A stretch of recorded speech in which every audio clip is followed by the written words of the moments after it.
first of all, height and weight are risk factors for breast cancer. So that when I was training 400 years ago, as Larry kindly pointed out,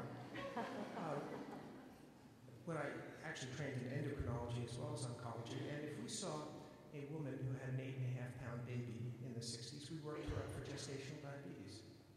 And we thought 6.5 pounds was perfectly happy. Right about now, you'd think a 6.5-pound baby was a bit on the scrawny side, and we're just bigger and taller and larger, and that predisposes us to breast cancer if we're women. That's number one. Number two, height and weight control when your periods start and when your periods stop, and I've already explained why that's a significant risk factor for breast cancer. It is absolutely certain that in all women, but particularly in post-menopausal women, the most important source of estrogens in their body comes from adrenal androgens, which are converted to estrogens by an enzyme called aromatase.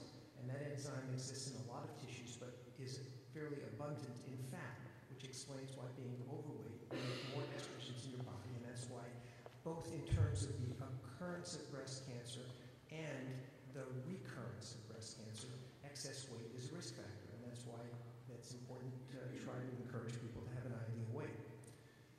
In addition to just that weight issue alone, independent of weight, it now is beginning to be pretty clear. I think the data are fairly convincing that exercise actually does prevent breast cancer. I think that there are data now independent of just keeping your ideal weight, that there is something going on here, and we don't fully understand it endocrinologically, but I think the data are just too strong to be denied.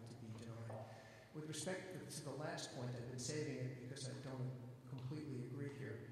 I think it's a little tricky of how big a culprit fat per se is for breast cancer. If Walter Willett were here as he was last year, his huge nurses study involving 100,000 nurses suggested, as best as they could tell, that the proportion of fat in the diet didn't have a big effect on breast cancer risk. Certainly isn't good for colorectal cancer. It's certainly not good for your heart. I'm not recommending nothing but cheeseburgers.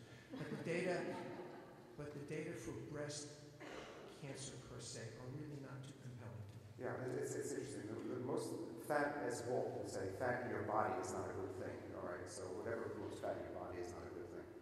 But you achieve that fat in your body.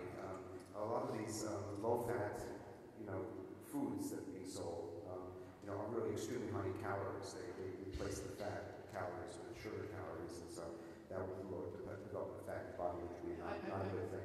Marc, one more critical point about that.